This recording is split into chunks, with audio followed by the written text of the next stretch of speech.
যে স্টাডি একবার মাত্র করা হয় সেটা হচ্ছে ক্রস সেকশনাল স্টাডি। ঠিক আছে, এখন আপনার এই সরি আমি তো উল্টা দিকে যাওয়ার কথা, এইখানে আসেন। এখন আরেকটা স্টাডি, এটাকে বলি আমরা লংগিচুডিনাল স্টাডি।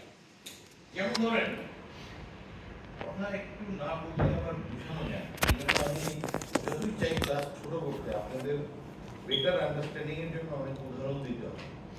ফর এক্সাম্পল, লংগিচুডিনাল স্টাডি হচ্ছে এমন, সরকারের কোনো কোনো বিষয়ে ধরেন 1 বছর 2 বছরের ডাটা বা 3 বছর 4 বছরের ডাটা দিয়ে কোনো কনক্লুশনে আসা যায় না। ফর এক্সাম্পল, আমি যদি বলি crop pattern of Bangladesh, a longitudinal study, আমি একটু ক্রপ প্যাটার্ন যদি দেখতে চাই, আমাকে অবশ্যই আপনার ওই 20 বছর 25 বছরের ডাটা দিয়ে আপনাকে একটা কনক্লুশন আসতে হবে। যেমন একটা উদাহরণ দেই, যে লংগিচুডিনাল নলেজটা কোনো কোনো ক্ষেত্রে এত বেশি ক্রুশিয়াল হয়ে যায়।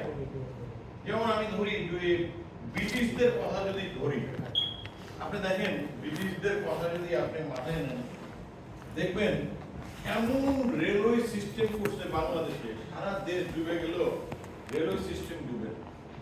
ওদের ইঞ্জিনিয়াররা 100-150 বছরের এই ডাটা তারা কালেক্ট করে তারপর ইন্টারভিউ গেছে, নাহলে এটা সম্ভব না।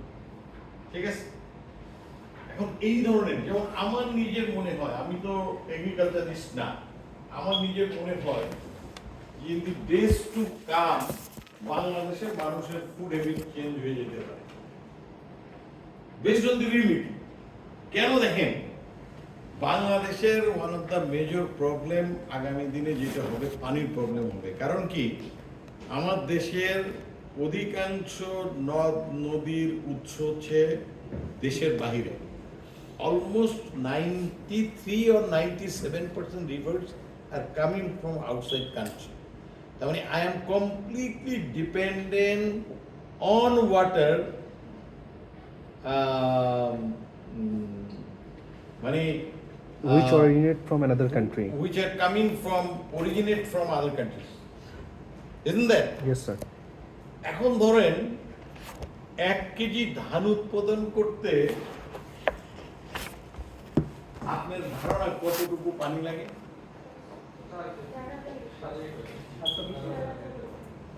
না, আমি ঠিক কাছাকাছি গেছি। 1 কেজি অর্থাৎ 2500 থেকে 4000 লিটার পানির প্রয়োজন। আপনার ডিসিপ্লিন কি? ও আচ্ছা, ডক্টর। হ্যাঁ, মানে হ্যাঁ, বসুন প্লিজ। যেটা হচ্ছে বেসিক্যালি 1 কেজি ধান উৎপাদন করতে 2500 থেকে 3500 লিটার পানির প্রয়োজন, যেটা আমি কোনোদিন জানতাম না। আমি এটা হচ্ছে পড়ে জানছি। Can we afford actually in the truest sense, আমরা কি এই রাইসকে আমাদের স্ট্যাপল ফুড থাকার সম্ভাবনা আছে ইন ফিউচার? আমার ডিপেন্ডেন্সি অনুযায়ী দেখেন, যশোরে যে চাষিরা ফুল উৎপাদন করতেছে রাইস বাদ দিয়ে, এটা কি আমরা তাদেরকে শিখাইছি? ডক্টর আনিসুর রহমান মরে গেছে, উনি একসময় বলতো যে আমাদের দেশের সবচেয়ে বড় ইকোনমিস্ট হচ্ছে কৃষক। তারা কিন্তু কোনো ভ্যালু জাজমেন্ট দেয়নি মানুষ। সে দেখছে যে পানি দিতে হয়, সার দিতে হয়, তারপরে ধানের দাম আদৌ পাওয়া যায় কিনা। কিন্তু সে দেখেন ফুল চাষে চলে গেছে, সে ইজিলি তার প্রোডাক্টিভিটি সে ইনশিওর করছে এবং তার লাভও সে ইনশিওর করছে। এবং সাভারে অনেক জায়গায় দেখা যায় যে ধানি জমি তারা ফুল উৎপাদনে চলে গেছে, নারায়ণগঞ্জ তাই। তারা একটা টিউব রোজ, এটা কি রজনীগন্ধা অথবা গোলাপ, একবার চারা লাগাইলে অত 5 বছর এটা থেকে হারভেস্ট করতে পারে। ধান গাছ 3 মাসের ফসল, কিন্তু ভেরি কস্ট এফেক্টিভ ইনভলভমেন্ট। তো এই কারণে আপনার rice cannot be the major crop in the future to come. কারণ গমে আমাদের কম লাগে, সেচ কম লাগে, ঠিক আছে, পানি কম লাগে, কিন্তু আনফরচুনেটলি বাংলাদেশে শীত নাই। দু একটা জায়গা আছে ওই পকেটগুলোতে গমের জন্য ট্রাই করতে হতে পারে, যেমন দিনাজপুর, পঞ্চগড়, ওইদিকে এই জন্য গম উৎপাদন কেন্দ্র বা গবেষণা কেন্দ্র কিন্তু দিনাজপুর করা হয়েছে। কারণ ওই রিজিয়নই আপনার গমের জন্য চিন্তা করতে হবে। হ্যাঁ, এখন আর গম চাষ হচ্ছে না, এখন ভুট্টার দিকে গেছে, কারণ ভুট্টাটা ফোডার হিসাবে ইউজ হয় এবং এটাতে মোটামুটি অনেক ধরনের, এবং এটা থেকে গ্রিন ম্যানিউর পাচ্ছে আবার। যে ভুট্টার যে ফোডারটাই মেইনলি মানে মানে ওই গরুর খাদ্য হিসাবে এটা খুব ডিমান্ড আছে। হ্যাঁ, তারপরে ধরেন কেউ কেউ জ্বালানি হিসাবে ইউজ করতে পারে, মাল্টিপল ইউজ আছে। এই যে ধরেন দেখেন, মানুষ কিন্তু মানে ভেরি রাইট যে আস্তে আস্তে মেজ মানে এই ভুট্টা এগুলোতে মানুষ চলে যাচ্ছে because of loss of factor. আপনি যদি কুমিল্লা এলাকায় যান, you will be astonished to know বাংলাদেশের অধিকাংশ লতির অ্যারাউন্ড লোভ, লতি মানে হচ্ছে অ্যারাউন্ড লোভ, এই লতির এই উৎস কেন্দ্র হচ্ছে এই কালীবাজারের দিকে। এক বছর আপনার ওই যে কচুর মুদা একটা লাগাই দিছে, এখান থেকে সুন্দর পানির মধ্যে লতি হচ্ছে। আগে এখানে ধান হইতো, সে দেখেন একটা ইনভেস্টমেন্ট কইরা 3-4-5 বছর এটার ফসল খাচ্ছে, ট্রাক ভরে ভরে লতি বিভিন্ন দিকে যাচ্ছে। এবং you be astonished to know কিছু কিছু ফার্মার আছে তারা এত স্মার্ট, কুমিল্লার পিপল আর ভেরি স্মার্ট এবং ভেরি ক্রিয়েটিভকে অ্যাকসেপ্টেবল পিপল। যেমন ধরেন অর্গানিক ফার্মিং এ তারা বিশাল একটা রোল প্লে করে। কিভাবে রোল প্লে করে জানেন? ধরেন বিটার গোটটা কি? করল্লা, একেবারে অনেকে লেমন গোট করে কিনা কে জানে। তো এই করল্লাকে আপনার অর্গানিক ভাবে চাষ করে এবং একটা করল্লা বাংলাদেশের মার্কেটে যাচ্ছে না। তারা এমন ভাবে নলেজটা হারভেস্ট করছে, প্যাকেজিং থেকে শুরু করে এটা চলে যাচ্ছে হটেক্স ফাউন্ডেশনের মাধ্যমে অথবা ইন্ডিভিজুয়াল এক্সপোর্টারের মাধ্যমে এটা মিডল ইস্টের মার্কেটে চলে যাচ্ছে। He is adding more value. Our farmer are very creative. আমি এই যে গল্পগুলো করতেছি কেন করতেছি, অর্থাৎ আপনারা যাতে লংগিটিউডিনাল স্টাডির দিকে নিজেকে মনোনিবেশ করেন। লংগিটিউডিনাল স্টাডি করতে হবে যে আসলে ক্রপ প্যাটার্ন বের করতে হলে আপনার লংগিটিউডিনাল স্টাডি লাগবে, 1 ইয়ার ডাটা লাগবে না।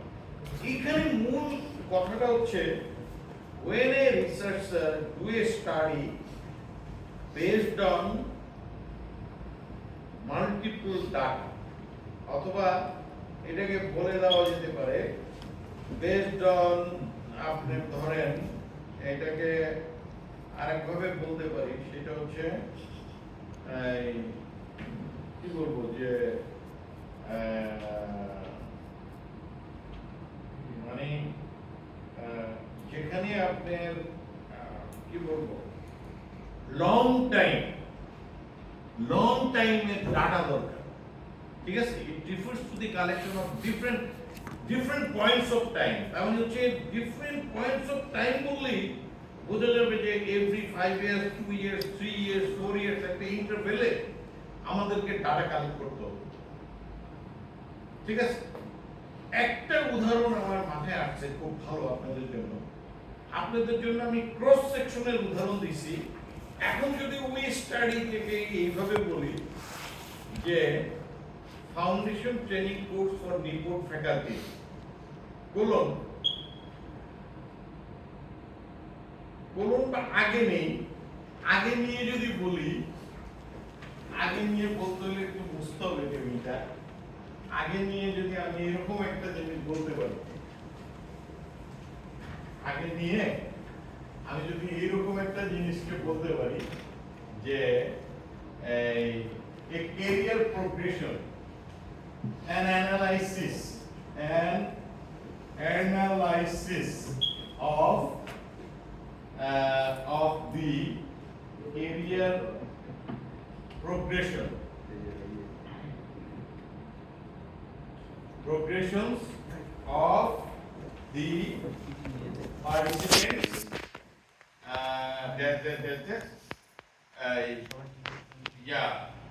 report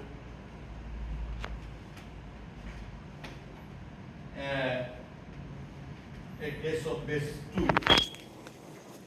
Career progression বললে আমার লঙ্গিটিউডনাল স্টাডি ছাড়া অন্য কোনো উপায় নেই। আমি 5 বছর পরে দেখলাম এই 34 জন ডাক্তারদের মধ্যে কারা নেক্সট পজিশন পাইছে, কারা আবার 5 বছর 10 বছর পরে যে দেখলাম আর কারা কারা কোন জায়গায় গেছে, 15 বছর পরে যে দেখলাম আর কারা কোন জায়গায় উঠলো, 20 বছর পরে যে দেখলাম আর কারা কোন জায়গায় উঠলো, 25 বছর পরে যে দেখলাম আর কারা কারা কোন জায়গায় গেছে। এই যে ক্যারিয়ার প্রোগ্রেশন বলার সাথে সাথে কিন্তু আমার মাথায় লঙ্গিটিউডিনাল অ্যাপ্রোচটা চলে আসছে। অর্থাৎ it will completely depend on the topic on which I am thinking. Different point of time, এটা আমার মাথায় রাখতে হবে যে ডিফারেন্ট পয়েন্ট অফ টাইমে যদি আমার ডাটা আনতে হয়, তার মানে হচ্ছে এটা লঙ্গিটিউডিনাল স্টাডি। Got it? আর কোনো কথা আমি বলবো না, অনেক উদাহরণ দিছি, আর বলারও দরকার নাই। You have understood it, I hope. যেখানে আমার জাস্ট অনলি ওয়ান্স ডাটা আনি, সেটা আমার হচ্ছে কি ক্রস সেকশনাল স্টাডি, খুব সহজ। আরেকটা হচ্ছে লঙ্গিটিউডিনাল স্টাডি, যেখানে আমার 20, 25, 30, 100 বছরের ডাটা আমার ইম্পোর্ট করতে হয়। আর হচ্ছে ট্রেন্ড অ্যানালাইসিস, এটা খুব সহজ। ট্রেন্ড অ্যানালাইসিস হচ্ছে কিরকম, যে আমি যদি বলি যে participation of women in higher education, আমার ডাটা আছে, আমি দেখলাম দুইটা ভাগে ভাগ করি, একটা প্রি লিবারেশন, একটা পোস্ট লিবারেশন। ইউনিভার্সিটিও নিতে পারি, কলেজও নিতে পারি। দেখেন আপনি শার্পলি উপরের দিকে উঠছে, শার্পলি। এটা কিন্তু কখনো এই আঁকা বাঁকা হবে না, দেখবেন এই চিত্রটা খুব স্ট্রিক্ট পাবেন। কারণ কি? Because of the governmental policy. আমাদের এখানে যে ছাত্রীদেরকে স্টাইপেন্ড দেওয়া হয়েছে, এটা ব্রিলিয়ান্ট পলিসি। যে গভর্নমেন্টই করুক, অসাধারণ একটা পলিসি। এবং এটা যখন পলিসি করে তখনই ধরে নেওয়া হয়েছিল, কারণ আমরা যখন খুব ছোট তখন এক্সপার্টরা কিছু কথা বলতো যে আমাদের রিসোর্স ম্যানেজমেন্ট স্টাডি লাগবে, স্ট্র্যাটেজি লাগবে। তখন কিন্তু আমরা সবাই বুঝতে পারতাম যে এডুকেশনকে অ্যাড্রেস করা ছাড়া কোনোভাবেই এই গ্রোথ বাড়ানো সম্ভব না। কারণ সারা পৃথিবীর মধ্যে প্রমাণিত হয়েছে যে without enhancement of the level of education আপনি গ্রোথে সাস্টেনেবল কোনো ইম্প্যাক্ট ফেলাইতে পারবেন। আলটিমেটলি গভর্নমেন্ট তখন চিন্তা করলো, yes, what are the problem? 50% population are women, but women are illiterate. So if you don't bring the women into the mainstream of development, এই দেশ develop করতে পারবে না। Rightly chosen a policy through which participation of women in higher education in all level of education has increased manyfold.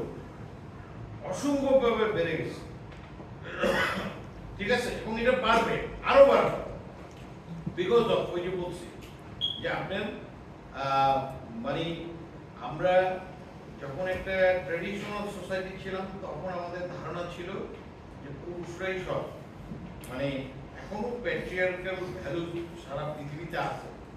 আমেরিকার মতো দেশে আমি অবাক লাগে যে শিক্ষা যে মানুষকে এরকম মানে মূর্খতে পরিণত করে। আমরা অনেক বড় বড় কথাবার্তা বলে, একটা মহিলা, একটা ভালো মহিলা, একটা পাগল মানে দেখেন তার কাছে হিলারি হেরে গেছে, এটা অলমোস্ট ইনসেন এ পারসন। আমার কাছে মনে হয় যে এটা ছোটখাটো পাগল, তার কথাবার্তা আড়ালে যায় বলে। Hillary was much more better candidate for মানে election. He did not get elected.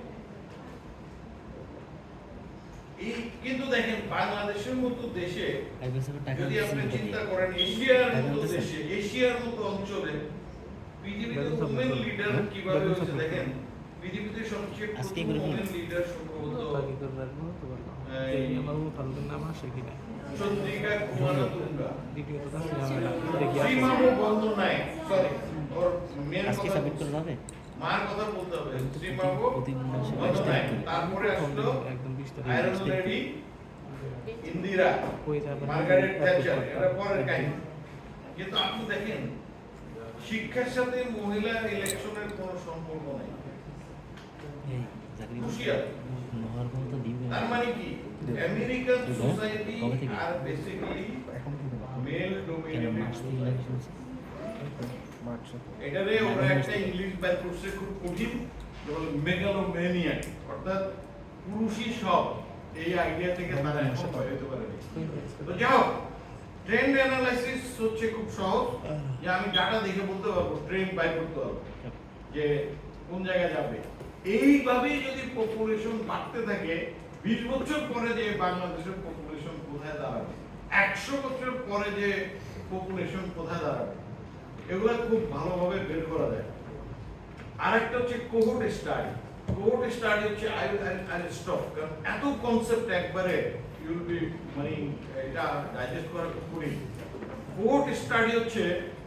Cohort স্টাডিটা হচ্ছে এরকম যে when someone is thinking about a small sample of population, for example, আমি 8-9 ক্লাসের ছেলে এবং মেয়ে বাচ্চাদেরকে নিয়ে গবেষণা শুরু করলাম। Juvenile children, mobile use of juvenile children, a comparison between boys and girls students. আমি বললাম এই যে আমি একটা পার্টিকুলার গ্রুপ অফ পিপলকে চুজ করলাম, এটা কি বলে কোহোর্ট স্টাডি।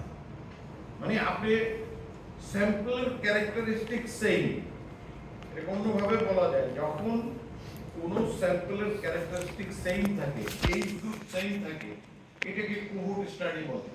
যেমন আমি যদি বলি যে 60+ ওমেন, তাদের মেজর ডিজিজগুলো কি হচ্ছে, 60+ পুরুষদের মেজর অসুখগুলো কি হচ্ছে, অথবা পুরুষ মহিলাদের মধ্যে আমি একটা কম্পারিজন করতে পারি। কত জানা ইটস এ কোহোর্ট স্টাডি। আমি আরো বলতে পারি যে 5107 এই at the 40s,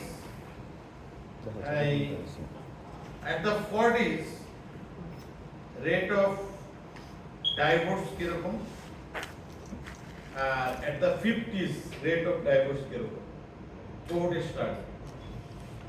মানে একটা পার্টিকুলার গ্রুপ অফ পিপল যখন আমি বেছে নিব, অথবা স্পেসিফিক পপুলেশন, এটা এখানে শব্দটা দারুণ বলছে বইয়ের মধ্যে, স্পেসিফিক সাব পপুলেশন, অথবা having the same characteristics of the sample. আমি যখন একটা স্টাডি করি উইথ দি সেম ক্যারেক্টার বা having the same characteristics, then it will be a cohort study. Medical সায়েন্সে এটা খুব বেশি বেশি ব্যবহৃত হয়, কোহোর্ট স্টাডি। ঠিক আছে, যেমন একটা উদাহরণ দিচ্ছে, এইজ অফ দি স্যাম্পল এবং পলিটিক্যাল সাপোর্ট। দেখেন আপনার কিভাবে হয়েছে, একটা হচ্ছে বয়স যখন 20 থেকে 24, তখন কমিউনিস্ট পার্টির সাপোর্ট ছিল 42%, 82%। যখন তারা এই 25 থেকে 29-এ পড়ছে, তখন সাপোর্ট কমছে 80%। যখন আরেকটু বয়স বাড়ছে তখন 75। যখন 35 থেকে 39 নিছি তখন হচ্ছে 31। যখন 40 থেকে 44 নিছি তখন 11%। এর পরের কোহোর্টে যায় দেখবেন আরো কমে যেতে পারে। যেহেতু এই বইটা একজন আমেরিকান অথরের, এবং আসলে রিয়েলিটি তাই যে মানুষের ইয়ং বয়সে এক ধরনের চিন্তা থাকে, ওল্ড এজে মানুষের চিন্তাটা আস্তে আস্তে আস্তে আস্তে একটু চেঞ্জ হইতে থাকে। তো ভেরি ভেরি মানে রেশনাল উদাহরণ বা প্র্যাগমেটিক উদাহরণ বলা যায়। এখন আরেকটা জিনিস আমি বলিনি, এবং perhaps this is my last slide, and lots of concepts have been presented to you. যেটার মধ্যে বলা আছে যে প্যানেল স্টাডি। প্যানেল স্টাডি হচ্ছে if you do a study which is longitudinal and the samples remain same, কি বলছি আমি, যখন স্যাম্পল চেঞ্জ হবে না, যখন লংগিটিউডিনাল স্টাডি, তখন এটাকে আমরা প্যানেল স্টাডি বলি। একটু আগে যে উদাহরণটা বলা হয়েছে, কি বলা হয়েছে, ক্যারিয়ার প্রোগ্রেশন কি of the import faculties a case of second course। এই যে ধরেন আপনাদেরকে আমি তো স্যাম্পল চেঞ্জ করিনি, করছি, আপনারাই আছেন, এইটা আসলে আজকে একটাই শেষ হবে? Panel study. কেন 15 মিনিট বেশি? প্যানেল স্টাডি তখনই হবে যখন লংগিটিউডিনাল স্টাডি করবেন এবং স্যাম্পল রিমেন দি সেম। আমি যদি ক্রপ প্যাটার্ন অ্যানালাইসিস করি এবং এটা যদি এরকম হয় যে আপনার আমি এই চেঞ্জ করলাম না, এই স্যাম্পল প্রত্যেক বছরই ক্রপ প্যাটার্নের জন্য আমি যে হাউস হোল্ডের কাছে গেছি, নট নেসেসারি ওই হাউস হোল্ডে যাইতে হবে, এটা লংগিটিউডিনাল হবে, কিন্তু একই হাউস হোল্ড থেকে যদি ইনফরমেশন নেই তখন এটা প্যানেল স্টাডি হয়ে যাবে। অর্থাৎ when a study takes information for a long period of time or different point of time and sample remains same, it will be called as panel study। ঠিক আছে, মনে রাখবেন তো জিনিসগুলো। আচ্ছা, আমরা একটু সাম আপ করি, আজকে যা যা আমরা শেখার চেষ্টা করলাম এটা একটু সাম আপ করি। আমাদের দেখার জিনিস ছিল,